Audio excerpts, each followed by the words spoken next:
अस्सलामुअलैकुम, good morning everybody, welcome to Geo Pakistan with Huma and Abdullah. क्या हाल है आप लोगों का? अब्दुल्ला के पास इतनी एक कोई गम की बात है कि मैंने कहा बिल्कुल आज का शो उससे नहीं स्टार्ट हो सकता, वो गम आपका अपना है। परेशानियां बहुत सारी हैं। एक गम की बात तो ये है कि आपको पता ही है रुपए की कदर गिरती चली जा रही है और इस वक्त डॉलर जो है highest ever in the history हो चुका है। फिर साथ ही चीनी की कीमतें आप उठाकर देख लें, आटे की कीमत देख लें, घी की कीमतें देख लें, अद्वियात की कीमतें देख लें, हर चीज़ आम आदमी क्या अब अपर मिडिल क्लास और प्रॉब्ली अमीर तबके के भी आहिस्ता आहिस्ता पहुंच से बाहर होती जा रही है। तनख्वाहों में उस तरह से इजाफा नहीं है जिस तरह से महंगाई बढ़ रही है, तो हालात बहुत मुश्किल हैं। आज हम पता करेंगे कि ये चीज़ें रिवर्स होने वाली हैं कि नहीं, बिकॉज वाकई जो अब्दुल्ला ने फहरिस्त दी है, आज तक महंगाई कभी हो जाए तो उसके बाद उसे वापस आते हुए देखा है। पेट्रोल की प्राइसेस ऊपर नीचे होती वो तो इंटरनेशनल मार्केट के साथ रिलेट करती है, तो उससे बाकी सारी महंगाई की चीजें भी उससे रिलेटेड होती हैं। डीजल की कीमतों में ओगरा ने जो समरी भेजी है उसमें ऑलमोस्ट 10 रुपए फी लीटर इजाफे की तजवीज की गई है। Can you believe that? Imagine कि क्या हो सकता है। ये बातें वो हैं जो हमने अभी नहीं करनी थी, लेकिन अब्दुल्ला ने ऑफ कोर्स कर दी, क्योंकि मैंने कहा था कि गम की बातें नहीं करनी। ये तो पूरी कहानी है हमारे पास, and we also have a guest to talk on it. लेकिन अच्छी बात जो मुझे frankly, if you just ask me, because अब 1.5 साल से हम भी रिपोर्ट कर रहे हैं कोविड का के केसेस, सिचुएशन सारी, तो मुझे ऐसा लग रहा है, by the way this is a good news, कि वो जो चौथी लहर अब बिल्कुल ही वी वुड से कि वो टूट सी ही गई है। दिस हैज बिल्कुल उसका जोर टूट गया है। That is definitely under control and that is obviously because of everybody's involvement. तो जल्दी से आपको बता दूं कि मैंने कहा क्यों है, क्योंकि हमारी जो परसेंटेज है पॉजिटिविटी रेट वो बहुत कम होता जा रहा है। 4.7, मतलब we are under 5, which is really great कि हम कहाँ तक पहुँच गए थे। तो इस चीज़ से मुझे बड़ी अच्छी पॉजिटिविटी की फीलिंग आ रही है और है भी 4.7% पॉजिटिव। हाउएवर 73 डेथ्स पिछले 24 घंटे की अगर हम बात करें, और 2714 24 आवर्स में केसेस रिपोर्ट हुए हैं। हम डॉक्टर जावेद अकरम से पूछेंगे, माहिरीन से पूछेंगे कि वो जो डेथ्स रिपोर्ट होती हैं रोजाना, उसमें से क्या परसेंटेज है जो लोग अनवैक्सीनेटेड होते हैं। वो हम कुछ फैक्ट्स आपके सामने रखना चाहते हैं ताकि आप लोगों को अगर कोई इब्हाम है कि आपने टीका नहीं लगवाया तो वो दूर हो सके और आप जल्द से जल्द जाकर वैक्सीन लगवा सकें। वैसे ये बात हम पहले भी एक दफा कर चुके हैं, मे बी 10 डेज बैक और समथिंग, और कहना यही था कि अब 80%, ऑलमोस्ट 80%, उससे ज्यादा भी वो ही लोग आईसीयू तक पहुंच रहे हैं जो कि वैक्सीनेटेड नहीं है। अच्छा, तो ये एक दफा हमने पहले भी पता किया था। चीजें हैं इसके अलावा भी डिस्कस करने के लिए। अच्छा, this is one thing I haven't done, ये हॉट एयर बलून वाला, तो ये जरूर ट्राई करना चाहिए। लेकिन this place, I haven't been to Cappadocia, लेकिन this place really looks out of some fairy tale. कोई डिज्नी मूवी का सीन लगता है जब ये सारे हॉट एयर बलून हवा में उड़ रहे होते हैं। All those who have been to Cappadocia, आप हमें अपना एक्सपीरियंस शेयर कीजिए आज जियो पाकिस्तान टीवी पे, और अगर आप नहीं गए हैं तो कोई बात नहीं, हम आज आपको जियो पाकिस्तान के तवस्सुत से वहां ले जाएंगे। अच्छा जी, लेकिन उससे पहले सारी चीजें छोड़ दें जाएंगे, तो जब जाएंगे पहले तो पैसे जमा कर लें, क्योंकि माशाल्लाह महंगाई कहाँ तक पहुंच गई है। जिस तरह की हमने बात शुरू की थी, जरा आगे लेके चलते हैं और आपको एक दफा फिर बताएं कि मुल्क भर में महंगाई मुसलसल आवाम की कमर तोड़ रही है और डॉलर पाकिस्तान की तारीख की बुलंद तरीन सतह पर पहुंच गया है। डॉलर 170 रुपए की हद तक आ चुका है, 170 रुपीज। ओगरा ने भी पेट्रोलियम मसनूआत की कीमतों में इजाफे की समरी तैयार कर ली है और खाने पीने की अशिया भी अवाम महंगे दामों खरीदने पर मजबूर हैं। महंगाई बेकाबू होने का एतराफ बिल आखिर वजीर खजाना शौकत तरीन की जबान पर भी आ गया और महंगाई में इजाफे की वजूहात भी बताई, सुनिए जरा। नेशनल जो प्राइसेस बढ़ी हैं पिछले चंद सालों में, इसमें एक बड़ा अमल दखल जो है वो फूड प्रोडक्शन है और हाई डिमांड। वजह क्या है? कोविड पेंडेमिक और सप्लाई चेन डिसरप्शन। वीट हम इंपोर्ट करते हैं, शुगर हम इंपोर्ट करते हैं, दालें हम इंपोर्ट करते हैं, घी हम इंपोर्ट करते हैं। एग्रीकल्चर पे तवज्जो नहीं दी गई 15-20 साल। मरा कौन? फार्मर मरा। हमने जो है पहले तो प्रॉफिट मार्जिन जो हैं वो हमने देखने हैं कि हमारे जो फार्मर से लेके रिटेल तक जो प्रॉफिट मार्जिन है वो कितने हैं, और वो बहुत है। फार्मर को इतने पैसे नहीं मिलते जितने के रिटेलर को चार्ज होते।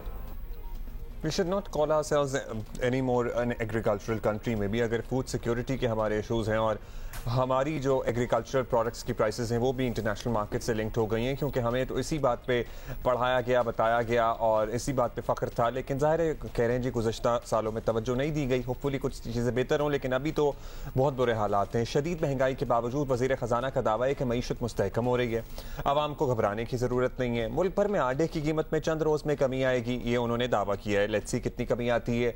कुव्वत ख़रीद बढ़ाने के लिए जल्द सब्सिडी देने का ऐलान भी कर दिया गया है, लेकिन ये सब्सिडी वगैरह का फ़ायदा कितने % लोगों को होता है? बेसिक चीज़ तो ये है कि हमारी जो इकॉनमी बढ़ रही है, अब वो किस रेट पे जा रही है। कुछ लोग तो कह रहे हैं कि आपकी जो 6% है, 5% है, उससे ज़्यादा पे चल रही है। ये अभी वक्त बताएगा। तो हमने इनकम लेवल्स बढ़ाने हैं। इनकम लेवल जब बढ़ाएंगे तो ट्रिकल डाउन इफेक्ट से लोगों की आमदनी नीचे बढ़ेंगी। सास के थ्रू हम टारगेटेड सब्सिडीज दे रहे हैं। अच्छा जी, वफाकी वज़ीर ख़जाना ने महंगाई बढ़ने का एतराफ़ तो कर लिया, वो हमने आपको बता भी दिया, लेकिन महंगाई पर काबू पाने का कोई ठोस लाहे अमल, कोई प्लान ना बता सके, बल्कि महंगी अशिया पर सब्सिडी देने का ऐलान किया। ये वो वक्ती रिलीफ है जो बहुत थोड़े से तबके को मिलता है और ये तरीका अक्सर हुकूमतें अपनाती आई हैं और भूखे को मछली देने के बजाय उसे कांटा थमाने की हिकमत अमली पर भी तो कोई सोचे, जो कि बिल्कुल ऐसा हो नहीं रहा। और सब्सिडी की आप भी बात कर रहे थे, बहुत ही टेम्पररी, जिसको ऑलमोस्ट कहते हैं ना जी नी जर्क सोल्यूशन है कि बस कुछ तो करना है तो let's do this, otherwise nothing else. इसी पे जरा मजीद बात भी कर लेते हैं। ये जो मिडिल क्लास तबका होता है ना, सबसे ज्यादा वो पिसता है, सबसे ज्यादा वो मुतासर होता है, क्योंकि जाहिर है वो भी अल्टीमेटली इन हालात में गुर्बत की लकीर से नीचे जाने के उसके चांसेस बहुत ज़्यादा होते हैं और लोग जा रहे हैं। इसी पे बात करते हैं वज़ीर आज़म के मुअव्विन खुसूसी बराए फूड सिक्योरिटी जमशेद इकबाल चीमा साहब हमारे साथ मौजूद हैं। चीमा साहब, हुकूमत ने बिलाखिर मान लिया है कि खाने पीने की अशिया महंगी हो रही हैं और महंगाई कंट्रोल नहीं हो पा रही है। हुकूमत ना भी माने तो आम आदमी ज़ाहिर है इन हालात से नबर्द आज़मा है, रोज़ाना की बुनियाद पर घबरा भी रहा है, लेकिन वज़ीर ख़जाना साहब कहते हैं कि घबराने की ज़रूरत नहीं है। सर, क्या सोचा है? क्या कोई इमरजेंसी फुटिंग पे इक़दामात करने का इरादा है? कोई प्लानिंग है?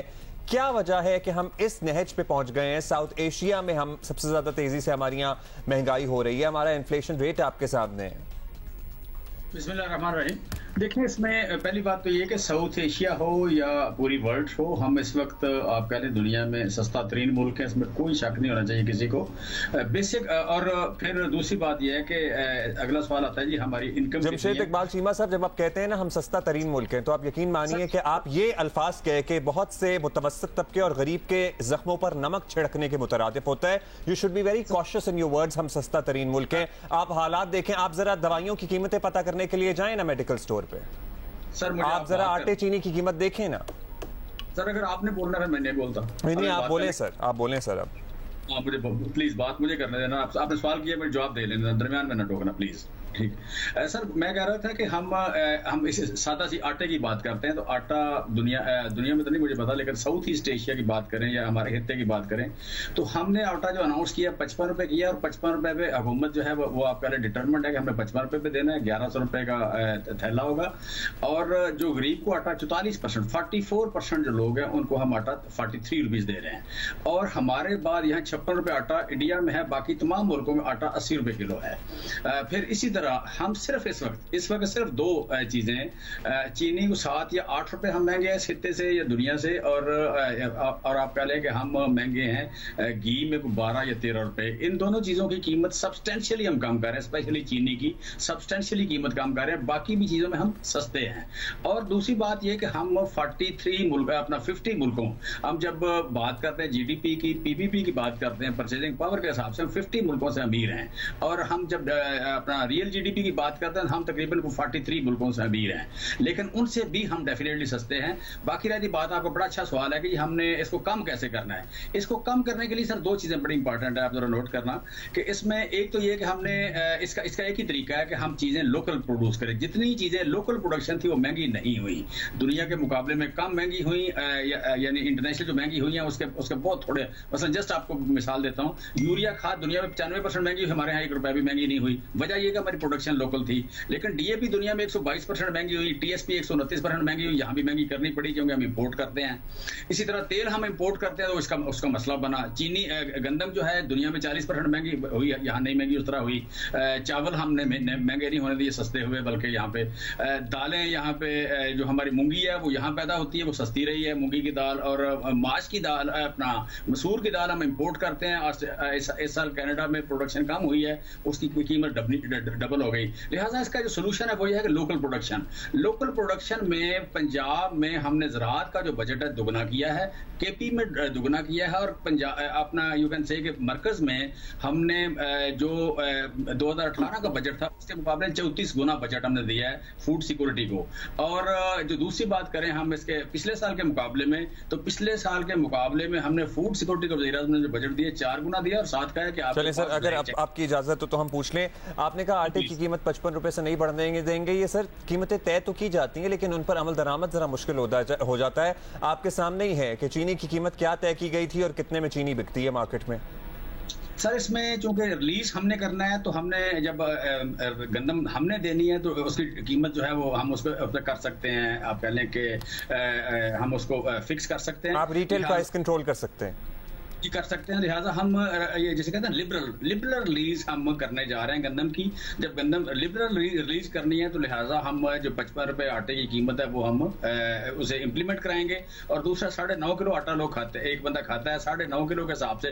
पिछले साल 43 रुपए आटा था, इस साल 55 रुपए आटा, 12 रुपए का जो डिफरेंस है मंथली पर पर्सन, हम 44% लोगों को आप कह लें कि 120 रुपए पर मंथ आटे की पिछले साल की कीमत देने के लिए हम इस प्रोग्राम के साथ देंगे।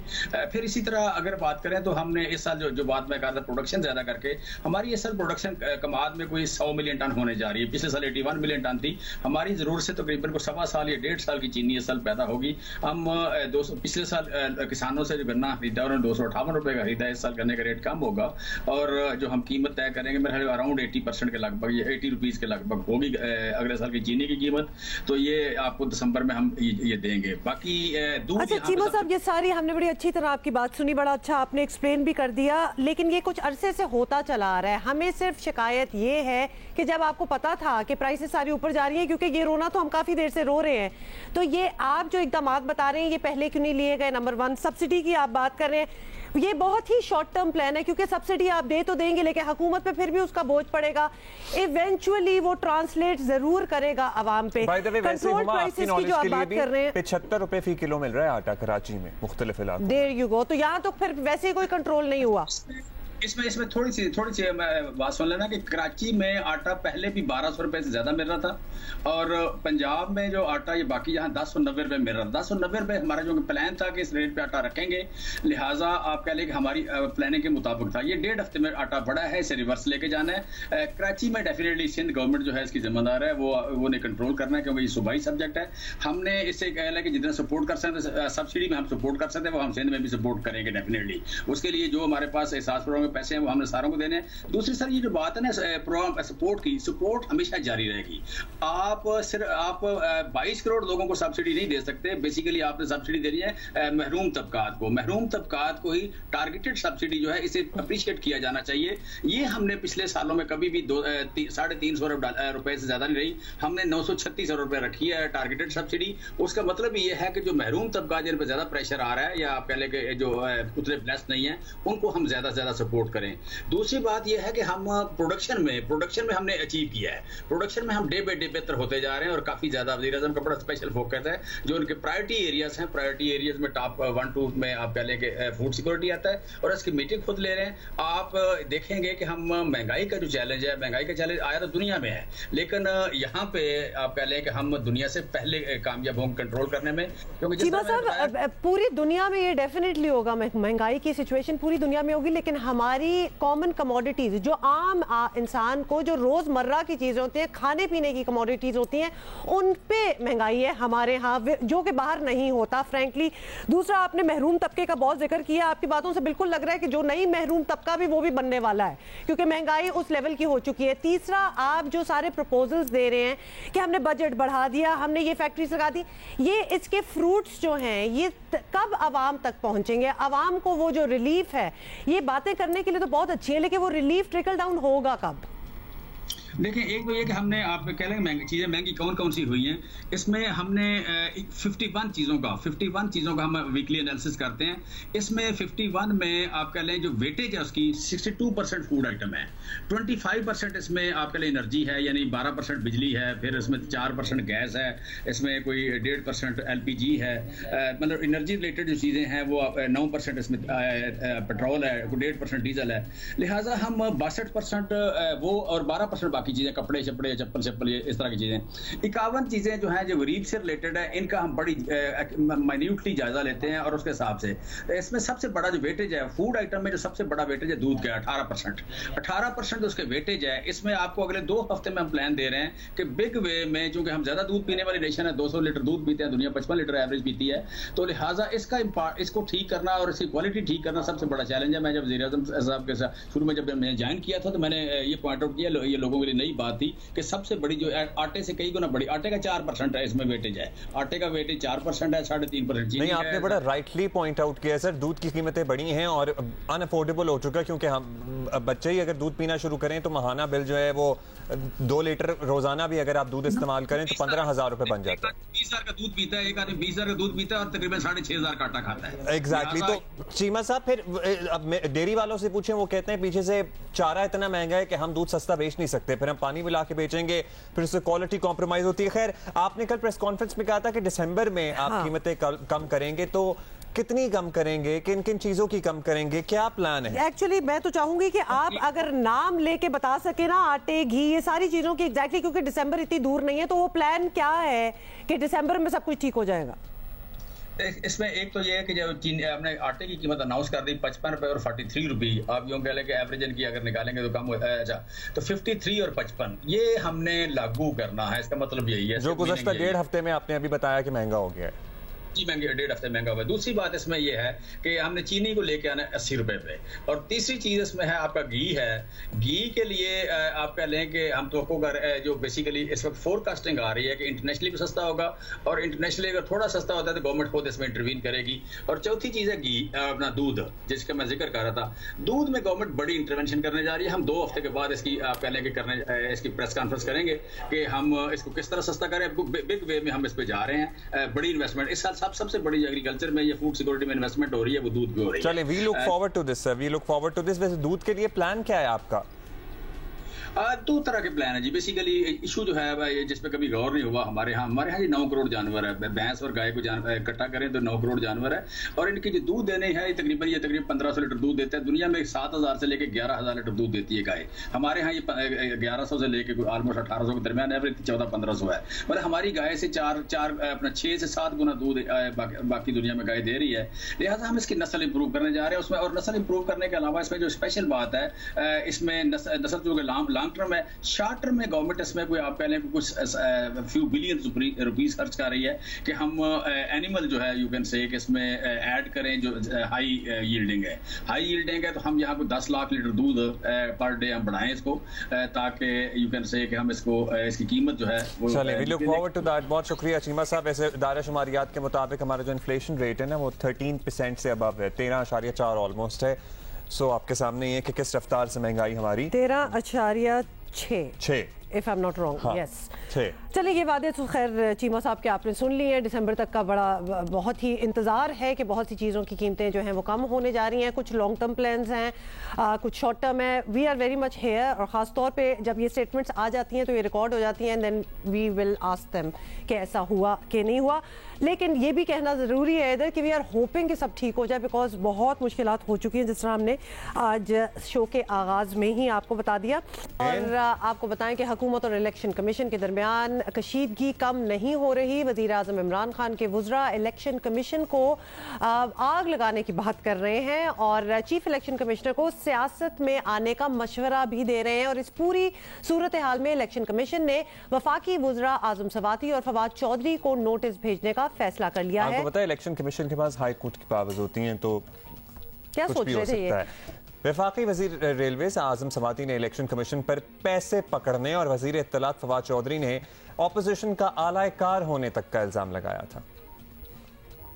चीफ इलेक्शन कमिश्नर साहब को ज़्यादा शौक आया हुआ है कि वो एक अपोजिशन के माउथ पीस के तौर के ऊपर काम करना चाहते हैं। जाहिर है कि वो एक करीबी राब्ते में रहे हैं नवाज शरीफ साहब वगैरह से, उनकी ज़ाती हमदर्दी भी हो सकती है, उसके ऊपर भी हमें कोई प्रॉब्लम नहीं है।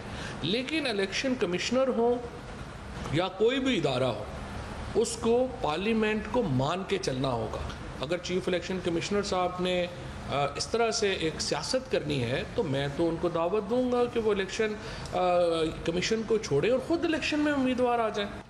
मैं दावे से कहता हूं कि इलेक्शन कमीशन मुकम्मल तौर पर अपोजिशन के साथ मिलकर एक फरीक की हैसियत से शफाफ, फ्री, ट्रांसपेरेंट इलेक्शन जो आईन की बुनियाद है, जो इदालत उज़्मा ने बार बार अपनी जजमेंट के अंदर कहा है, उसकी इजाज़त नहीं देते और अब वो फरीक की हैसियत से जो है वो सामने आ गए हैं। इलेक्शन कमीशन के एलामिया में दोनों वज़रा के इल्ज़ामात को मुस्तरद कर दिया गया। एलामिया में कहा गया कि वफाकी वज़रा अपने इल्ज़ामात के सबूत सामने लाएं। दोनों वज़रा को नोटिस भी भेजे जाएंगे। फवाद चौधरी ने ट्वीट किया कि नोटिस मिला तो तफसीली जवाब देंगे। तनकीद शख्सियात के कंडक्ट पर होती है, इदारे पर नहीं। इलेक्शन कमीशन के साबिक सेक्रेटरी कंवर दिलशाद का कहना है कि इलेक्शन कमीशन चाहे तो आइन के आर्टिकल 63(1) के तहत वज़रा को नाअहल कर सकता है। इलेक्शन कमीशन पाकिस्तान ने जो अपने इदारे की साख बचाने के लिए, रेट बचाने के लिए जो उन्होंने आज नोटिस जारी किया है, वो कंटेम्प्ट ऑफ कोर्ट के ज़िम्मे में आता है। तो इलेक्शन कमीशन पाकिस्तान को आइन के आर्टिकल 204 के तहत मुकम्मल कंटेम्प्ट ऑफ कोर्ट के इख्तियारात हासिल हैं जो सुप्रीम कोर्ट ऑफ पाकिस्तान को तकवीज़ किए गए हैं। इलेक्शन कमीशन पाकिस्तान के मेंबरान का और चीफ इलेक्शन कमिश्नर का जो स्टेटस है वो सुप्रीम कोर्ट के जज के बराबर है। और आपको बताएं कि तहरीक इंसाफ के सीनियर रहनुमा शबली फराज ने जियो न्यूज़ के प्रोग्राम आशा ज़ेब खानज़ादा के साथ में कहा कि इलेक्शन कमीशन को बग़ैर झुकाव के फैसले करने चाहिए। इलेक्शन कमीशन के 37 पॉइंट्स में से 27 जो हैं उनके खिलाफ खुद चार्जशीट हैं, ये उनका कहना था। इलेक्शन कमीशन एक बड़ा मुअज़्ज़ज़ इदारा है, एक आइनी इदारा है और उसके कुछ फंक्शंस हैं जिनको कि उसको बग़ैर किसी टिल्ट के, बग़ैर किसी झुकाव के उसको फ़ैसले भी करने चाहिए। और सबसे अहम बात जो है वो ये है कि अपनी कैपेसिटी को बढ़ाने के लिए वो इक़दामात करने चाहिए जो कि सुप्रीम कोर्ट ने भी कहा हुआ है और जो उनका अपना मैंडेट भी है। तहरीक इंसाफ के रहनुमा आमिर डोगर ने इलेक्शन कमीशन को तनकीद का निशाना बनाया। जियो न्यूज़ के प्रोग्राम कैपिटल टॉक में गुफ्तगू में आमिर डोगर ने हालिया कंटोनमेंट बोर्ड इंतखाबात में इलेक्शन कमीशन के किरदार को मशकूक ठहराया। इलेक्शन कमीशन का अगर आप ओवरऑल रवैया देखें तो तेवर तो उनके बदले हुए हैं, हैं। अच्छा, अगर आप कैंटोनमेंट के इलेक्शंस भी देखें, मैं आपको अपने मुल्तान के इलेक्शन की भी मिसाल देता हूँ, मैं बड़ी जिम्मेदारी से बात करता हूँ। वहाँ भी वाज़े ये चीज़ें और इशारे थे कि वो उनका रुझान किसी और तरफ था। और आपको बताएं कि पीपल्स पार्टी की सेक्रेटरी इत्तलात शाजिया मरी ने आमिर डोगर के मौक़िफ़ को संगीन जुमला करार दे दिया और नून लीग के रहनुमा ताताड़ ने इंकशाफ किया कि राजा सिकंदर सुल्तान का बतौर चीफ इलेक्शन कमिश्नर नाम तो खुद तहरीक इंसाफ के रहनुमा परवेज खटक ने पेश किया था, तो अब क्या हो गया? तो फवाद चौधरी साहब जब ये कहते हैं कि जनाब उनके रवाबित रहे हैं तो ये सारी तहकीक आपने पहले नहीं की थी। पहले इसी इलेक्शन कमिश्नर पे एतमाद का इजहार किया गया, फिर उन्हीं पे इस तरह से इल्ज़ामात लगाकर उनको कंट्रोवर्शियल बनाया जा रहा है। तो या तो अपना होमवर्क पहले कर लिया करें। और जब किसी पे कोई इल्ज़ाम लगाया जाए, और बेशक अभी की बात नहीं हो रही, कभी भी ऐसा हो तो प्लीज सबूत साथ में लाएं, क्योंकि आजकल वो फेक न्यूज़ की इतनी सिचुएशन चल रही है। उसी टाइम लेके आया करें, बिल्कुल उसी वक्त दिखाएं ताकि बाद में कोई पीछे भी ना भागे, आपके कोई शक भी ना करे, उसी वक्त पता चल जाए कि ये वाकई सही बात हो रही है। बिकॉज ऑब्वियसली काम सारों का है कि फेक न्यूज़ नहीं होनी चाहिए, ऑथेंटिक न्यूज़ होनी चाहिए। And if you think these are those kind of people तो प्लीज एविडेंस लाएं। हाँ, और ऑथेंटिक न्यूज़ के तहत, क्योंकि जाहिर है कि इस बात पर बहुत जोर दिया जा रहा है, बहुत ज्यादा, और एक्चुअली व्हाई नॉट, बिल्कुल ऑथेंटिक तो न्यूज़ होनी चाहिए। आपको है यकीन कि उनके रवाबित हैं जिसकी वजह से वो ऑपोजिशन का आलाकार बने हुए हैं, तो प्लीज सबूत के साथ फिर बात करें, क्योंकि फेक न्यूज़ तो होनी नहीं चाहिए। खैर, लेट्स सी क्या होता है इस बारे में। और जहां ये बात की जाती है ना कि तनकीद शख्सियात के किरदार पर होती है, तो इसको तमाम हवालों से ज़रा गौर किया करें कि ये फिर ये पैमाना हर शख्स और हर इदारे के लिए होना चाहिए। तो लिहाजा प्लीज़ तनकीद जब भी आए, किसी की तरफ भी आए, तो उसको सिर्फ एज तनकीद देखें, not like declaration of what ever जो बाकी बातें आप लोग करते हैं। But anyway, let us move on. एक और बात, और आपको बताएं कि वज़ीर आला बलूचिस्तान जाम कमाल सियासत के साथ टेबल टेनिस के भी अच्छे खिलाड़ी निकले, ये हमें पता ही नहीं था, तो आज हमने आपको दिखाना भी है कुछ। नेशनल टेबल टेनिस चैंपियनशिप के इख्तिताम पर चैंपियन खिलाड़ियों के साथ टेबल टेनिस खेली, और there are some visuals for you. This is the last time I played table tennis was in university. University में इतना अच्छा टाइम पास होता था ना table tennis. Last time I played table tennis was never. अच्छा, सूबाई वज़ीर खेल अब्दुल खालिक हज़ारा भी वज़ीर आला के शानदार शॉट्स के मुकाबले ना कर सके, और वज़ीर आला बलूचिस्तान खेलों में अपनी महारत जो है वो मनवा चुके हैं। लेकिन सियासी मैदान is a different ball game Indeed all together. हाँ, उनकी मुश्किलात शायद हैं अभी। वज़ीर आला बलूचिस्तान जाम कमाल के खिलाफ तहरीक एतमाद सेक्रेटरी बलूचिस्तान असम्बली को जमा करा दी गई है, तो वहाँ उनको चैलेंजेस का सामना है, जिस पर 16 अरकान असम्बली के दस्तखत हैं। तहम तहरीक कामयाब बनाने के लिए 17 मजीद अरकान दरकार हैं, तो लेट्स सी क्या होता है। एक बड़ी ही दिलचस्प कहानी है। पहले तो लोगों ने, कराची की आवाम ने बड़ा ही इंजॉय किया कि वो जो शिप जो था वो फंसा हुआ था। क्या इंजॉय किया वैसे? Because you don't really get to see something like that right at the beach. और मतलब वो बीच पे पहुंचा हुआ था वो जहाज। ये जो शिप निकालने वाले हैं, जो फंसे हुए शिप को निकालने वाले उनके करता धरता है, उनसे जब हमने गुफ्तगू की तो उन्होंने कहा इतना बड़ा जहाज तो उनको तो लगा ही नहीं था कि बड़ा है। वो अभी कॉन्वर्सेशन भी करेंगे। लेकिन साथ साथ ये बता दें कि आप कह रहे हैं कि क्या लोगों ने एंजॉय किया, ईद के दिन आप भूल गए, रस्सियों से लटक लटक के झूले ले रहे थे दाढ़ी वाले लोग, तो ये भरा हुआ था लोगों से। But anyway now it is on it's way and it's gone. तो कराची के साहिल पर हैंगटोंग 77 इसका नाम था, बहरी जहाज 48 डेज तक फंसा रहा और फिर उसको निकाल लिया गया। और वो कारनामा किस तरह हुआ? और अब ये स्क्रैप होगा।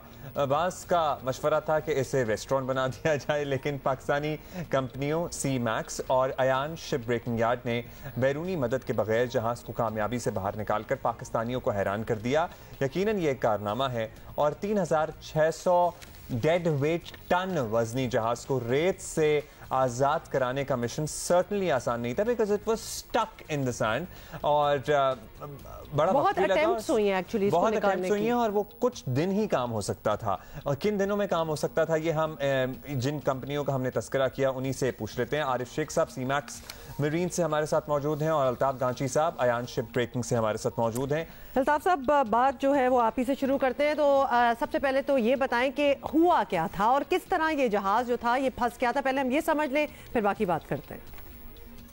सबसे मेन चीज़ मौसम, यानी कि मौसम की ख़राबी थी, और हवा बहुत तेज़ थी, पानी की लहरें थी वो काफ़ी ऊंची थी, जिसकी वजह से वो चैनल में जाते जाते हवा के ज़ोर से वो किनारे पे आ गया। और इसके लिए ये था कि इसके जहाज़ के ऐसा नहीं कि इंजन ख़राब थे, इसके इंजन दोनों अच्छे थे, इसके प्रोपेलर दोनों अच्छे थे। इसकी बेसिक वजह थी कि जितना बड़ा ये जहाज़ था, यानी कि 1300 मीट्रिक टन, ये लाइट वेट कहलाता है जहाज़ का, शिप का 1300 मीट्रिक टन। बट इसके हिसाब से जो इंजन लगे थे वो 7 HP के, वो दोनों छोटे थे, और ये डबल इंजन का जहाज़ था, एक इंजन का नहीं था, इसलिए इसमें 2 प्रोपेलर थे। इसमें कम से कम मेरे हिसाब से एक इंजन जो है वो 1500 HP का होना चाहिए था। इसकी बेसिक वजह ये थी कि ये मौसम का और पानी का और हवा का मुकाबला नहीं कर सका। अच्छा, ये जहाज़ के हिसाब से इंजन्स भी जो थे वो एडिक्वेट नहीं थे। अब अल्ताफ साहब से भी बात कर लें। आरिफ साहब जी बिल्कुल। आरिफ साहब, ये भी बताइएगा कि ये जहाज फिर निकला कैसे? मतलब ये तो हमें पता चल गया कि फंस तो गया, तो क्या प्लानिंग की गई? बिकॉज हमें ये भी पता है कि बहुत बार ट्राई हुआ, फिर वो नहीं निकल सका, फिर फुल मून का भी इंतजार था, तो कि निकालने के लिए आप लोगों ने क्या किया, क्या रुकावटें बीच में आई, ये जरा एक्सप्लेन कीजिए। असल में बेसिकली 3 प्लान इसके मौजूद थे हमारे पास, लेकिन जो मौसम था वो मौसम हमें इजाज़त नहीं था कि इसको हम निकाल सके। मौसम था मानसून का, और जो टाइड थी वो 2.9 मीटर्स और 3 मीटर्स की टाइड थी, और स्वेल थी, स्वेल ये थी, और अपने जो विंड थी, विंड तकरीबन 29 नॉट्स की विंड थी। तो उससे हमारे जो 60 mm के वायर रोप से वो टूटे थे, 12 इंच के रस्से टूटे थे। फिर आपने देखा कि हमारी बाज भी टूट के वो भी ज़मीन पे आ गई, उसके ऊपर आ गई। फिर उसके बाद में आपने ये भी देखा कि हमने उसको वापस समंदर में भी लेकर गया और सारी चीज़ की। जब इसको निकालने की बारी आई तो हम दोनों के लिए चैलेंज ये था कि ये जो ग्राउंड जो शोर हमारी टीम थी जो यान शिप ब्रेकर्स हैंडल कर रहे थे वो 180 मीटर्स तक लेके आ सकते थे। मेरे टग बोट से वो 2500 मीटर से आ सकते थे। अब ये बीच का गैप है वो सारा शैलो पैच है और इस शैलो पैच में और सैंड ड्यून्स इतने हैं उसके अंदर मौजूद है कि ऑब्स्ट्रक्शंस बहुत सारे थे। ये हमने पूरा सर्वे किया, चेक किया, सारा चीज़ किया। अब हमने उस सैंड ड्यून से गुजरना भी था। मतलब exactly if we have understood you right के इस बहुत बड़ी शिप को टो करके खींच के पानी में वापस धकेला गया और बीच में रेत के टीले और ये सारा कुछ जिसकी वजह से मुश्किल आती है, राइट? अच्छा, आई विश कि आप लोगों ने वैसे इसकी कोई डॉक्यूमेंट्री भी बनाई हो, ये बड़ी जबरदस्त किस्म की चीज़ है। एग्जैक्टली और रेत में फंस गई, फंसने के बाद में वो प्रॉब्लम खड़ी हो गई। उसके बाद में हमने जो एक्शन लिया और जो प्लान किया और जो खींचा हमारे टग बोट्स ने उसको और जो झटका आया और बार्ज ने वहाँ से खींचा तो बार्ज के ऊपर 3 विंचेस लगी हुई थी, उसकी 630 हाउस पावर्स की विंचेस थी, 500,500 bhp का हमारा टग पुलिंग पावर रखता था। तो ये दोनों की बहुत ताकत थी और हमने अल्हम्दुलिल्लाह उसको खींच के फिर जो निकाला तो उसके बाद में जो सीन था तो वो बिल्कुल डिफरेंट था। फिर कप्तान भी अपने खुशी से वो भी रो पड़ा। फिर हमारे जो हमारे पायलट्स ऊपर थे, ग्राउंड पे पायलट्स थे हमारे और उस पे जहाज़ पे हमारे अपने पायलट्स थे। कम्युनिकेशंस हमारी पूरी कंप्लीट वो थी और कोई बंदा भी इसमें इंटरफेयर नहीं कर रहा था और इट वाज एन एग्जाम। बहुत ही मतलब सुन के भी कितना टेक्निकल काम लग रहा है और जितना लगता है कि भाई इसको खींच को निकाल लो उतना डेफिनेटली ऑब्वियसली था नहीं। अच्छा अल्ताफ साहब आप बताएं, अब आरिफ साहब ने तो पानी के अंदर से जहाज़ को टो करके निकालने की कोशिश की, तो आपने जहाज़ निकालने के लिए ज़मीन से किस तरह सपोर्ट दी, ये भी थोड़ा सा हमें ज़रा समझाएं। देखिए जी, इसका असल जो चैलेंज था ना वो यही था कि ये मिट्टी में 1.8 मीटर जो धंसा हुआ है इसको किस तरह निकाला जाए और उसके लिए क्या किया जाए, जिसके लिए जब हम गए वहाँ पर तो मुझे भी बहुत मुश्किल लगा। ऐसा लग रहा था कि या अल्लाह बस तू ही निकाल सकता है, बस तू हमें हिम्मत दे। अल्लाह ने हमें हिम्मत दी, बट उसके लिए कैप्टन ने हमसे जो है काम करने के लिए प्लान मांगा गया कि आप हमें सबसे पहले प्लान बताइए कि आप इसको कैसे निकालेंगे। इसके लिए हमें ये करना पड़ा कि हमें उनको प्लान देना पड़ा। हमारे प्लान में ये सब शामिल था कि हम जो काम करते हैं वो अपोजिट करते हैं, यानी कि मेरा शिप ब्रेकिंग यार्ड गडानी में जो काम है वो है ड्राइव पे हम लोग जहाज को पानी से बाहर निकालते हैं। ये हमें बिल्कुल डिफरेंट करना पड़ा, यानी कि पानी के अंदर रह के हमें इस जहाज को पानी में लेकर आना था। ये एक बहुत बड़ा चैलेंज था। उसके लिए हमने पानी में 5 से 6 एंकर डाले और अल्हम्दुलिल्लाह सबसे जो मेन चीज़ थी वो था बार्ज को 1000 मीटर रोकना, होल्ड करना, जो कि बहुत मुश्किल काम था क्योंकि हवा थी, पानी था। ये कभी भी जो है, और आपने देखा होगा फर्स्ट टाइम ये बार्ज भी फर्स्ट टाइम जब लेके आए तो वो पानी पे आ गई, सूखे पे आ गई, ड्राई पे आ गई। इसकी असल वजह ये थी कि इसके जो स्पट कन थे, ये बार जिस लिए बनी थी वो काम नहीं कर सके। ये हमने ही अल्हम्दुलिल्लाह इसके अंदर बड़े बड़े एंकर डाले जो कि 10,000 लाइट वेट का एक जहाज होता है, उसके हमने 4 एंकर। जब बार्ज किनारे पे आ गई तो हमें कुछ अल्लाह ने अच्छा मौका दिया काम करने का, क्योंकि पानी से लेके अगर हम हैंगटोंग 77 पे इसको कनेक्ट करते तो हमें बहुत ज़्यादा टाइम लगता, बड़ी हमें दुश्वारी आती। अब हैंगटोंग भी जो है वो किनारे पे था और बाज भी किनारे पे थी। इसने हमें बड़ा अच्छा मौका दिया। हमने एंकर आसानी चढ़ाए, आसानी हमने 38 mm की हमने जो है उस पर वायर रोप, जैसे हम शिलिंग वायर कहते हैं, जो कि लोहे की वायर होती है। देखिए रस्सा एक अलग होता है, रस्सा जो है वो फ्लोट करता है, वो पानी के ऊपर रहता है, और जो लोहे की वायर है ये अंदर चली जाती है पानी के। इसके लिए हमें बड़ी मुश्किल ही हुई, लेकिन हमें बड़ी इंटरेस्टिंग कहानी है और बड़ा जबरदस्त आप लोगों का कारनामा है। जिसने आपके साथ ताउन किया है उनका भी कारनामा है। और इंटरेस्टिंग फैक्ट ये है कि माजी में यहाँ फंसने वाले तमाम जहाज तोड़ कर निकाले गए, काट कर निकाले गए, लेकिन ये जहाज उसी तरह सही सलामत साबुत पानी में वापस धकेला गया है। थैंक यू आरिफ शेख साहब, थैंक यू अल्ताफ गांची साहब। So this was definitely a very big achievement और क्यूरियोसिटी तो हमारी पीक पे थी कि किस तरह निकलेगा, तो अब आपको समझ आ गई कि हुआ क्या। अच्छा जी, कराची में ऑलमोस्ट हीट वेव की सूरत हाल है। कल इतनी गर्मी थी, बाकी पूरे मुल्क में मौसम तब्दील होना शुरू हो गया, यहाँ सड़ी गर्मी पड़ रही है, मतलब अंदाजा नहीं लगा सकते आप। हाँ, लेकिन मैं आपको एक बात बता दूं कि कराची में तो थी ही गर्मी, और लेकिन वैसे अगर देखा जाए कि आज मुसलसल तीसरे रोज भी शदीद गर्मी रहेगी और वैसे पूरे मुल्क का थोड़ा सा खुश्क और गर्म हाल है। सितंबर को सितमगर भी कहते हैं, आपको पता है? बस यही हो गया। सरदार सरफराज साहब has joined us, director sir आप पर्टिकुलरली कराची के बताएं, मतलब बिल्कुल ऐसा लग रहा है मई जून वाली सूरत हाल पैदा हो गई है, शायद उससे भी ज्यादा। क्या है मौसम के बारे में सूरत हाल, कब तक ये बर्दाश्त करना पड़ेगा? ये कल तक रहेगी जी गर्मी इसी तरह से। गुज़श्ता कल से शुमाल मशरक के यानी खुश्क और रेगिस्तानी इलाकों की हवाओं ने कराची को अपनी लपेट में लिया हुआ है, तो आज भी ये सूरत हाल रहेगी और कल भी इसी तरह रहेगी। टेम्परेचर कोई 40 तक आज भी जा सकता है और कल भी 39 या 40 तक रहेगा। परसों से उम्मीद है कि फिर इसमें बेहतरी आएगी। इसकी बुनियादी वजह ये है कि जो कराची के जनूब मशरक में इंडियन गुजरात पे लो प्रेशर बना हुआ है, तो उसकी वजह से सी ब्रीज उसके अंदर ट्रैप हो रही है और ऊपर लैंड पे नहीं आ रही, सी ब्रीज मुअत्तल हुई है। तो परसों से उम्मीद है जब ये सिस्टम आगे सी की तरफ मूव कर जाएगा तो फिर सी ब्रीज बहाल होने के बाद गर्मी में कमी आएगी। और कराची में बारिश का भी by the end of this week इम्कान जाहिर किया जा रहा था, उसके कितने चांसेस है सरदार साहब? बारिश का इम्कान पहले जाहिर किया जा रहा था, लेकिन एक्चुअली ये सिस्टम जो गुजरात पे अटका हुआ है पिछले 5-7 दिन से, इसी सिस्टम ने 9 और 10 सितंबर को कराची में भी और बाकी सिंध में भी बारिश दी थी, और साउथ ईस्ट सिंध में तो अभी भी हो रही है। थरपारकर डिस्ट्रिक्ट में, बदीन में, नवाबशाह में भी हुई है। वहाँ पर तो पिछले 3-4 दिन से वक्फे से अच्छी बारिश हो रही है इसी की वजह से। लेकिन कराची पे कोई असर नहीं दिखाई दे रहा। इम्कान ये था कि इसके पीछे एक और सिस्टम है जो इस वक्त सेंट्रल इंडिया पे मौजूद है, जो डिप्रेशन था कल तक और आज वो शदीद कम दबाव है हवा का, तो उसका रुख अगर सीधा वेस्टवर्ड रहता तो फिर कराची में भी बारिश का चांसेस थे, जैसे कि 2-3 दिन पहले इम्कान ये था। लेकिन वो सूरत हाल कुछ बदली सी नज़र आती है। अब वो सिस्टम ज़्यादा पंजाब की तरफ उसका रुख दिखाई देता है, इसलिए कराची में बारिश का कोई ख़ास इम्कान नहीं रहा है।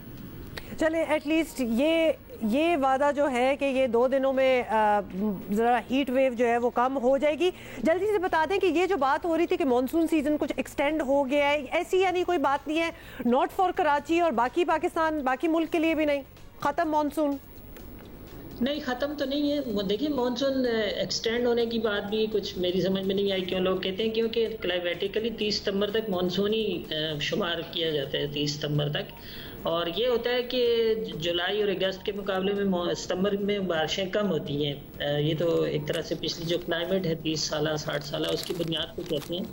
यानी सबसे ज़्यादा कंट्रीब्यूशन जुलाई का होता है, फिर अगस्त का होता है, तीसरे नंबर पे सितंबर आता है। तो अगस्त पूरा सिंध के लिए खासकर ड्राई गया और सितंबर में अच्छे दौर मिल गए आपको, खासकर साउथ सिंध में, और ऊपर भी नॉर्थ में भी ज़्यादा बारिश हुई। तो मानसून इस तरह से एक तरह से इस मतलब इस वक्त वो एक्टिव फेज में है, तो ये आगे चलेगा 30 सितंबर तक चलेगा और मतलब ऑल टुगेदर ड्राई नहीं है। ऊपर एक और स्पेल आएगा मेरे ख्याल में 20-22 तारीख के बाद। और सरदार साहब, अब सितंबर जब आ जाता है ना तो फिर लोगों को मौसम बदलने की इंतजार भी बेचैनी शुरू हो जाती है। तो बता दें, अक्टूबर के आगाज में पंजाब में usually towards the end of September, October में थोड़ा मौसम, रातें ठंडी होना शुरू हो जाती हैं। कराची में तो ऑल्दो सिंध में ज़रा लेट होता है, उस बारे में क्या आपके अब तक के अंदाजे हैं? बिल्कुल सही कह रहे हैं आप। अक्टूबर तो रातें खासकर ठंडी हो जाती हैं, दिन में तो तेज धूप रहती है, लेकिन कराची के लिए अक्टूबर तीसरा गर्म तरीन महीना होता है। यहाँ की क्लाइमेट बिल्कुल अफसोस, और फिर अक्टूबर गर्म ही होता है। तो सितंबर के मुकाबले में अक्टूबर भी आपका गर्म गुजरेगा, लेकिन उसमें अच्छी बात ये होती है कि नमी का तनासब कम हो जाता है, तो गर्मी तंग करने वाली ज़्यादा नहीं होती। गो के धूप बहुत तेज़ होती है दिन में, लेकिन थ्रू आउट मतलब 24 आवर गर्मी नहीं रहती। जैसे कि ये स्पेल चल रहा है तो इसमें रात भी बड़ी गर्म गुजरी है पिछली। बहुत शुक्रिया सरदार सरफराज साहब हमसे बात करने का। और इंतज़ार, अब्दुल्ला की तो पूरी बातों से इंतज़ार ये था कि कोई उम्मीद, कोई वादा, कोई ठंड की कुछ लहर आ जाए, कुछ ऐसा नहीं हुआ। जब हम भी कराची में नहीं रहते थे तो we were not aware of the fact कि कराची के मौसम की डायनामिक्स थोड़ी चेंज है। पंजाब में सारी उम्र हमने देखा है कि अक्टूबर आते ही मिड में ऑलमोस्ट ठंड शुरू हो जाती है, टुवर्ड्स द एंड तो वाकई ठंड आ जाती है थोड़ी थोड़ी। लेकिन कराची में तीसरा गर्म तरीन महीना होता है अक्टूबर। कराची में on the contrary July and August are very pleasant and August, September and October are relatively hotter. Reminder हमने आपको देना है कि 31 सितंबर तक 30 सितंबर 31 सितंबर व्हाटएवर इस महीने के आखिर तक एंड ऑफ द मंथ आपने अपने टैक्स रिटर्न्स जमा कराने और इस बार एफपीआर कह रहा है कि वो डेट एक्सटेंड नहीं करेंगे जैसे कि हर दफा करते हैं। सो बी विजिलेंट एंड कल परसों कुछ ऐसी बात हुई थी, शायद हो जाए कि डेट एक्सटेंड हो जाए। लेट्स सी होती है नहीं होती, लेकिन फिर भी आप अभी से अपनी इंफॉर्मेशन वगैरह कलेक्ट करें, contact your tax lawyer, be a responsible citizen and file your tax returns. और ऑल्सो ये भी याद रखें जो इतना इंटरेस्ट नहीं रखते या फिर समझते हैं कि इतना इंपॉर्टेंट नहीं है, अब इस पे बड़ी इंपॉर्टेंस दी जा रही है और अब थिंग्स हैव चेंज, तो अब पकड़ भी हो सकती है अगर आप ये नहीं करेंगे। सो प्लीज, और आपने कुछ भी काम करना हो, प्रॉपर्टी लेनी हो, बेचनी हो, गाड़ी लेनी हो, बेचनी हो, फंस जाएंगे इस चीज में, हर चीज में आप फाइलर नॉन फाइलर में फंस जाएंगे और फाइलर के बहुत ज्यादा फवायद हैं, जाहिर है आपको। और नॉन फाइलर को चीजों में पैसे ज्यादा देने पड़ जाते हैं, एज अ पेनल्टी वो पड़ जाती है। तो प्लीज, और जब सब कुछ करते ही हैं तो फिर why not keep your papers and figures in order, और ये जरूर आप कर लें। तो ये याद दिलाना था। एक्चुअली हम भी कुछ इसी किस्म के काम कर रहे थे अपनी ब्रेक्स में, तो अब याद आ गया कि आपको भी बता दें। अच्छा जी, आज पाकिस्तान समेत दुनिया भर में जमहूरियत का आलमी दिन मनाया जा रहा है और जमहूरियत का जो बेसिक बिल्डिंग ब्लॉक है ना, वो जो बल्दियाती निज़ाम है सारा, वो हमारी आपको पता है नज़र नहीं आता, मौजूद ही नहीं है सिरे से। इस हवाले से सूबे भी संजीदा नहीं है, विफाक भी कोई ख़ास संजीदा नहीं है। शायद कंटोनमेंट बोर्ड्स के इंतखाबात के बाद की सूरत हाल जो सामने आई है उसके बाद तो लोग और मोहतात हो जाएंगे। वज़ीर आज़म इमरान खान ने पंजाब में बल्दियाती उमूर से मुताल्लिक़ इजलास की सदारत की। वज़ीर आज़म ने सूबे में बल्दियाती इंतखाबात फौरी कराने के लिए इक़दामात की हिदायत भी की थी। बाज़ हल्कों की जानिब से कहा जा रहा था कि कंटोनमेंट बोर्ड इंतखाबात का जो नतीजा आया है, शायद हुकूमत अब बल्दियाती इंतखाबात का ना सोचे, लेकिन वज़ीर आज़म का बयान सुनकर बड़ा अच्छा लग रहा है। लेकिन इस वक्त इनकी हुकूमत को चौथा साल है। माजी में वज़ीर आज़म इमरान खान बल्दियाती इदारों के हवाले से क्या मौक़िफ़ रखते थे, आपको वो भी सुनवाना है हमने। हमारा जो बल्दियाती निज़ाम होगा, आपके हाथ में इख्तियारात होंगे। जितने भी तरक्कियाती फंड हैं वो सीधे गांव के लोगों के मुंतखब नुमाइंदों के पास जाएंगे। किसी एमएनए और एमपीए को तरक्कियाती फंड नहीं मिलेंगे। कोई डेवलपमेंट फंड एमपीए के पास नहीं जाएगा। पख्तूनख्वा में सारे कोई डिस्क्रिशनरी फंड नहीं रहेगा।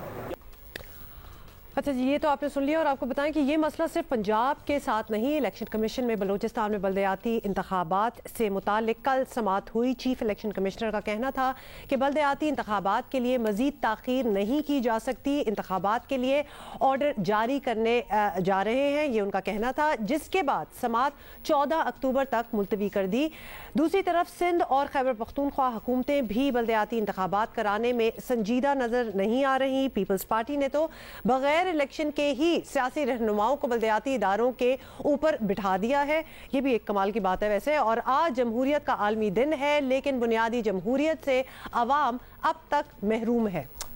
इमरान खान हुकूमत में आने से पहले बल्दियाती हुकूमतों को जमहूरियत की नर्सरी कहते थे। अदालतों और इलेक्शन कमीशन के अहकामात भी मौजूद हैं, लेकिन इसके बावजूद तमाम जमातें अब तक टाल मटोल से काम ले रही हैं। माशाल्लाह सारी एक जैसे हैं इसमें। और वो जो एक्सेप्शन हमें लगती थी इमरान खान साहब के इक़्तिदार में आने से पहले कि he would be an exception, वो भी आपको पता ही है। मोस्ट ऑफ द इशूज़ में इमरान खान वर्सेस इमरान खान ही आ जाता है, क्योंकि उनके माजी के बयानात कुछ और होते हैं और हालिया प्रैक्टिसेस कुछ और। People know that, I am sure. अच्छा जी, minister local bodies Punjab Mahmood Rashid साहब हमारे साथ हैं। सबसे पहले तो आपसे यही पूछेंगे कि हुकूमत में आने से पहले इमरान खान बल्दियाती हुकूमतों को जमहूरियत की नर्सरी कहते थे, कोर्ट अभी हम सुना भी रहे थे, तो अब चौथा साल चल रहा है, अदालतों के अहकामात हैं, इलेक्शन कमीशन भी की तशवीश है, लेकिन अब आप लोग बल्दियाती इंतखाबात कराने पर तैयार ही नहीं, तो नया कानून बनाना है तो बना दे। देर किस चीज़ की है? जो भी आपने ऑल्टरनेटिव रखना है, डू इट। बिस्मिल्लाहिर्रहमानिर्रहीम। इमरान खान न सिर्फ कहते थे बल्कि उनका अब भी बिलीव है कि ये जमहूरियत की नर्सरी हैं और वो एक ताकतवर मुकामी हुकूमतों का निज़ाम वो चाहते हैं।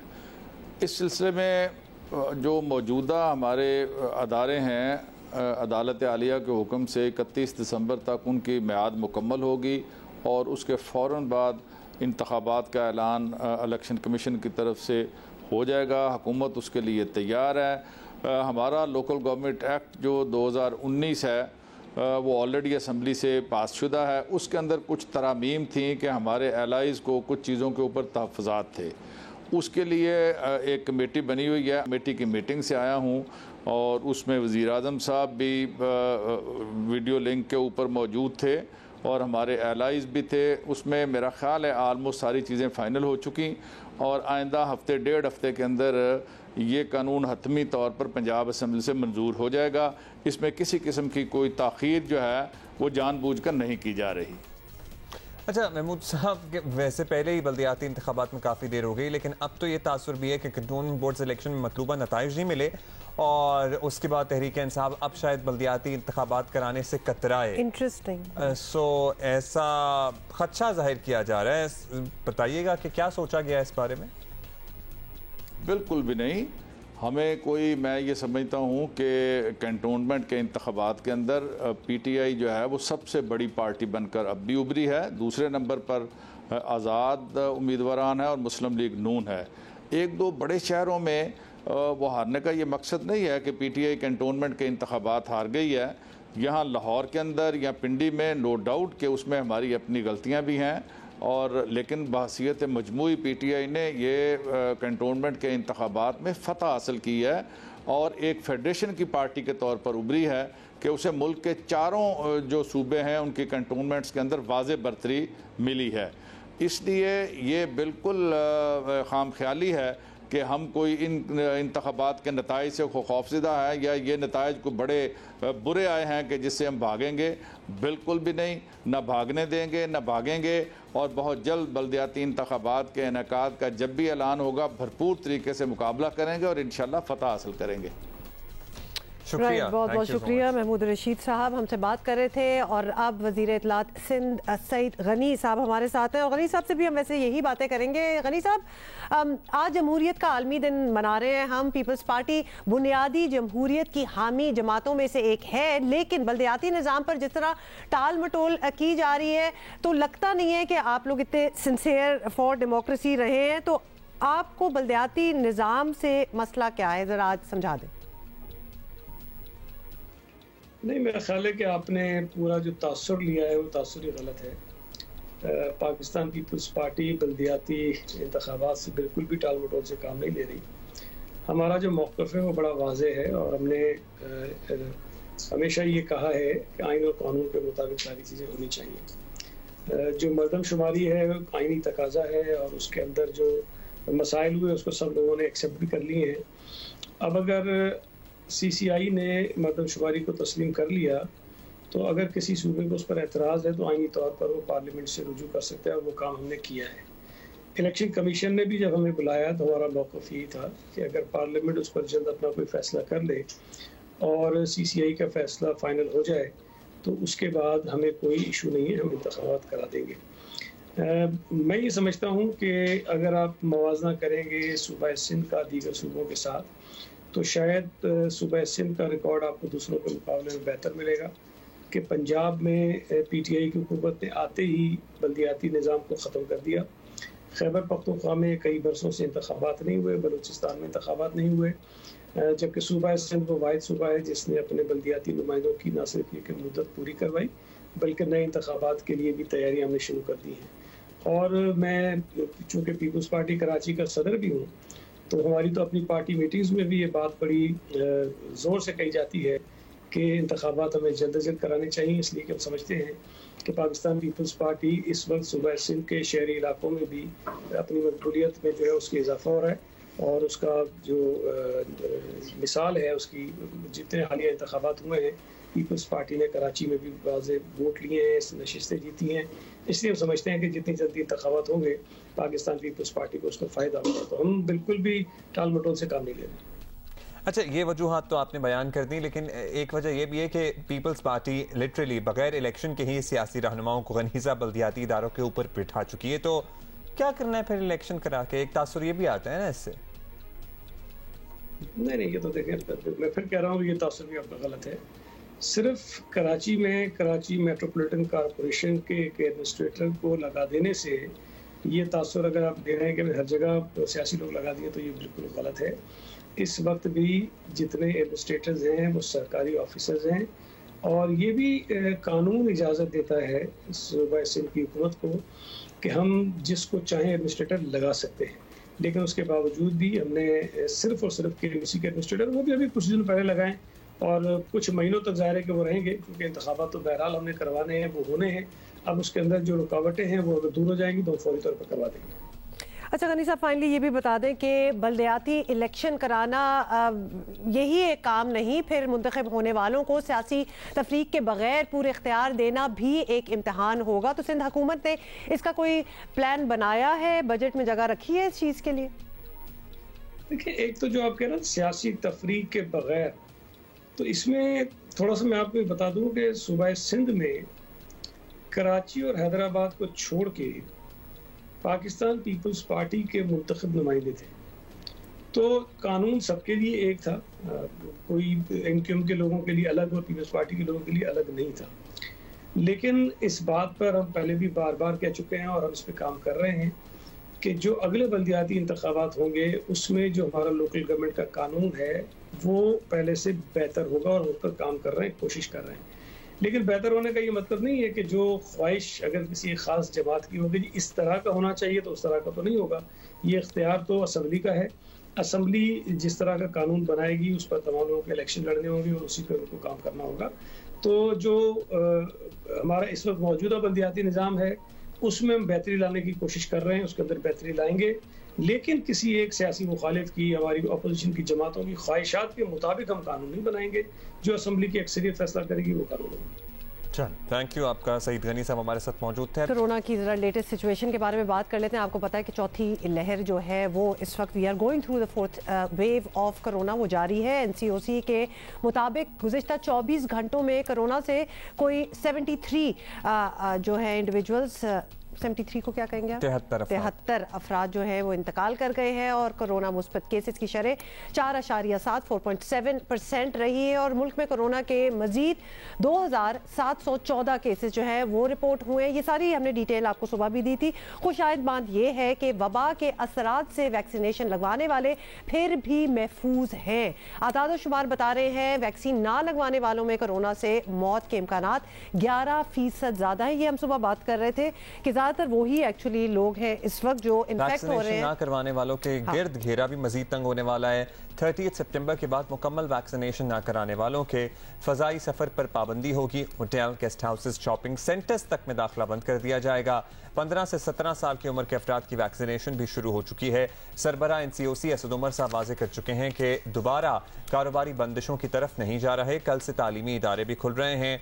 मार्केट्स और रेस्टोरेंट्स के औकात भी बढ़ाए जा रहे हैं। रात 12 बजे तक कर दिया गया है। 40% आबादी की वैक्सीनेशन का हदफ हासिल कर लिया तो पाबंदियों में मजीद कमी हो सकती है। अब आवाम की जिम्मेदारी है कि वैक्सीनेशन मुहिम में भरपूर साथ दें। डॉक्टर जावेद अकरम हमारे साथ मौजूद हैं, उनसे ज़रा बात करते हैं। VCA university of health sciences के। बहुत शुक्रिया डॉक्टर साहब। कोरोना की चौथी लहर चलते अब काफ़ी वक्त हो गया। By the way cases although अल्हम्दुलिल्लाह कुछ कम हो रहे हैं, पॉजिटिविटी रेट भी कम हुआ है। आप बताइएगा कि चौथी लहर का ये वायरस इस वक्त किस स्टेज पर है? ये लहर कब तक हम बिल्कुल फेड आउट होता हुआ देख सकते हैं? आहिस्ता आहिस्ता जो म्यूटेशन आई तकरीबन 170 के करीब इसने अपनी अहलियत बढ़ा ली और जब ये म्यूटेट करने की जो इसकी पॉसिबिलिटीज़ हैं वो 39,000 हैं, क्योंकि ये बहुत बड़ी। तो अभी भी अल्हम्दुलिल्लाह ये इतनी ज़्यादा म्यूटेट नहीं की कि हम कहें कि बहुत ज़्यादा इसकी डेंजर हो गया, लेकिन किसी हद तक इसमें तेज़ी आई है। एक इंसान से दूसरे को लगने में तकरीबन 15 सेकंड में ये लग सकती है और कई मीटर के फासले पे अगर कोई इंसान हो जो कैरी कर रहा है तो दूसरों को लगा देगा वो। और दूसरा, जैसे आपने कहा कि इसकी विरुलेंस ज़्यादा हो गई है, कि इसके लंग को डैमेज करने की अहलियत ज़्यादा हो गई है, इसीलिए इसकी मोर्टेलिटी भी ज़्यादा है और लंग को परमानेंट डैमेज करने की भी अहलियत ज़्यादा है। तो ज़ाहिर है इसने म्यूटेट करना है और मज़ीद भी करेगी, सिवाय अल्लाह की ज़ात के अलावा इसको कोई नहीं रोक सकता। तो होना ये चाहिए कि अगर इससे 4 गुना या 5 गुना ज़्यादा हो गई है लगने की अहलियत और तकरीबन 5-4 गुना इसकी मोर्टेलिटी ज़्यादा हो गई है, तो हमें उतनी ही एहतियाती तदाबीर अपनी ज़िंदगी में ज़्यादा ले आनी चाहिए। ऐसा हुआ नहीं है, जो थोड़ी बहुत एहतियाती तदाबीर थी वो पेंडेमिक फटीग में हम मुब्तला हो गए कि अब हम उकता चुके हैं इस चीज़ से। हम चाहते हैं कि ज़िंदगी अपनी ख्वाहिशात के मुताबिक गुजारें, ना कि वायरस हमें डिक्टेट करे कि किस तरह ज़िंदगी गुजारनी है। तो उसका फिर नतीजा यही है कि वायरस ज़्यादा तेज़ हो गई, ज़्यादा डेंजरस हो गई, हमने एहतियात का दामन छोड़ दिया, तो फिर हमें ज़िंदगियों का नजराना पेश करना पड़ रहा है। ठीक है डॉक्टर साहब, आपने बड़ा अच्छा समझाया। ये भी बताइएगा कि वैक्सीनेशन कितनी अहम है। इस पर तो ऑब्वियसली हम बात करते रहते हैं। अब तक आपके सामने जो कुछ आ रहा है, जो स्टैट्स आपके सामने है, तो उसमें क्या देख रहे हैं कि वैक्सीनेशन ना कराने वाले लोगों की शरह कितनी है, इस लहर में मुतासिर होने वाले या जान से जाने वालों में? तो ये थोड़ा सा एक दफ़ा समझा दें। देखिए, वैक्सीन अनफॉर्चुनेटली हमारे मुल्क में मुख्तलिफ वजूहात की वजह से, जिसमें सबसे बड़ी एक वजह यह है कि हम खुद एज ए पाकिस्तानी रिलक्टेंट हैं, हमारे में हेजिटेंसी है। हमने एक सर्वे किया था आईपॉस का, जिसमें देखा कि तकरीबन 50% पाकिस्तानीज़ को अबहाम है वैक्सीन के बारे में और वो वैक्सीन नहीं लगवाना चाहते। इसकी वजह से अभी हम हर्ड इम्यूनिटी के करीब भी नहीं गए। हर्ड इम्यूनिटी तब होगी जब हम 80% पाकिस्तानी को, यानी कि 16 करोड़ पाकिस्तानी ये वैक्सीन दोनों डोजेज़ लगवा चुके होंगे। अभी अनफॉर्चुनेटली अभी हम 20% से भी कम हैं। और वैक्सीन का सबसे इम्पॉर्टेंट चीज़ ये है कि वैक्सीन अगर आप एक टाइम फ्रेम में लगवाएंगे सब पूरे पाकिस्तान के लोग, तो फिर इस वायरस को रुखसत हम कर सकते हैं। अगर हमने इतनी देर कर दी हर्ड इम्यूनिटी क्रिएट करने में 80% को, कि हमने साल 5-6 साल लगा दिए, तो ये वायरस इतनी म्यूटेट कर जाएगी कि शायद वैक्सीन भी कारामद ना हो और फिर ये वायरस हमारे दरमियान कई सदियों तक रह सकती है। इसलिए ज़रूरी होगा कि हमें इस अपॉर्चुनिटी टाइम की जो विंडो है, इसी के अंदर ये वैक्सीनेशन प्रोग्राम कंप्लीट करें। बड़ा आपने बताया कि हमें देर नहीं करनी है ये हर्ड इम्यूनिटी क्रिएट करने में। बहुत डॉक्टर साहब, इस वबा के आगाज़ से ही आप इस वायरस से मुतालिक बड़ी रिसर्च कर रहे हैं, पूरी मालूमात रखते हैं, इसीलिए आपसे ये भी हम जानना चाहेंगे कि वैक्सीनेशन तो बचाव है, लेकिन क्या कोरोना के इलाज में भी, उसकी SOPs में भी कोई डेवलपमेंट हुई है, कोई पेशरफ्त हुई है? उसमें कितनी, उन प्रोसीजर्स में कितनी बेहतरी आई है? हमें ये समझ लग गई है कि ये वायरस जब आपकी बॉडी में जाता है तो फेफड़ों में ACE2 रिसेप्टर्स के ज़रिए आपकी बॉडी के अंदर दाखिल हो जाता है और TMPRSS2 एक रिसेप्टर है, उसको एक्टिवेट करता है, जिसकी वजह से आपका खून बहुत गाढ़ा हो जाता है, क्लॉटिंग का निज़ाम हो जाता है। दूसरी तरफ ये नमोनियाज करता है आपके फेफड़ों में। ये दोनों के ट्रीटमेंट पे बहुत हद तक हमने काबू पा लिया। हम एक स्टैंडर्ड है कि हम आपको एंटीबायोटिक कवरेज देते हैं कि आपको नमोनिया ना हो।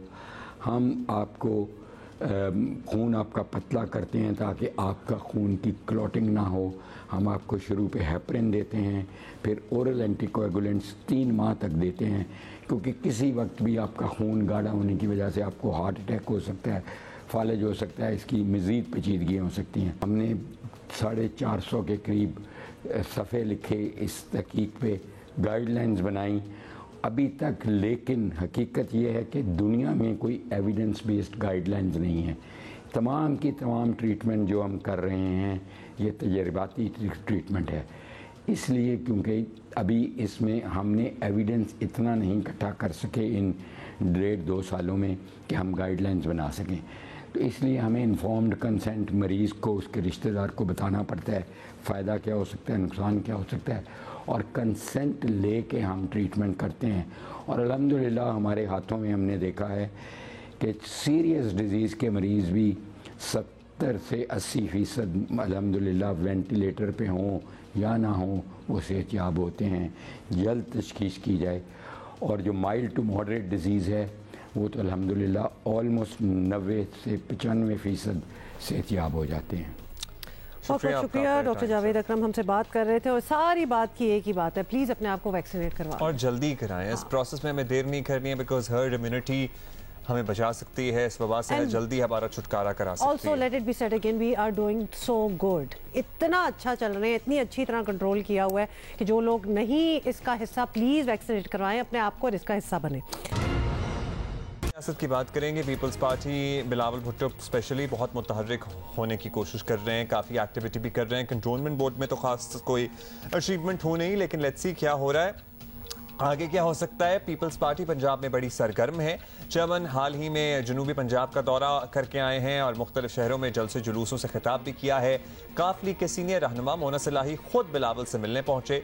इससे पहले भी काफली और पीपल्स पार्टी के रहनुमा मुसलसल मुलाकातें करते रहे हैं, लेकिन इस मुलाकात को सियासी मुबस्सिरीन मौजूदा सियासी सूरत हाल में खासा मानी खेज करार दे रहे हैं, क्योंकि पंजाब की हुक्मरान जमात तहरीक इंसाफ के लिए सूबे में सूरत हाल ज्यादा अच्छी है नहीं एक्चुअली। और आपको ये भी बता दें कि बुज़दार हुकूमत को बैड गवर्नेंस और इंतजामी सलाहियतों के फुकदान जैसे इल्ज़ामात जो हैं उनका सामना है। और पंजाब काबीना के सीनियर वजीर अलीम खान ने भी वजारत से इस्तीफ़ा देने का फैसला कर लिया है। बुज़दार हुकूमत को पहले ही जहांगीर तरीन ग्रुप के चैलेंज का सामना था और अब अलीम खान का जाना अंदरूनी मुश्किलात को मजीद बढ़ा सकता है। और उधर पंजाब कैंटोनमेंट बोर्ड के इंतखाबात में भी तहरीक इंसाफ की कारकर्दगी इंतहाई मायूस कुन रही और उनकी रवायती हरीफ नून लीग ने पंजाब कैंटोनमेंट बोर्ड इलेक्शन में मैदान मार लिया है। पीटीआई 28 नशिस्तों के साथ तीसरे नंबर पर रही, जो कि पीटीआई के लिए कम अज कम पंजाब की हद तक जो है वो बड़ा अलार्मिंग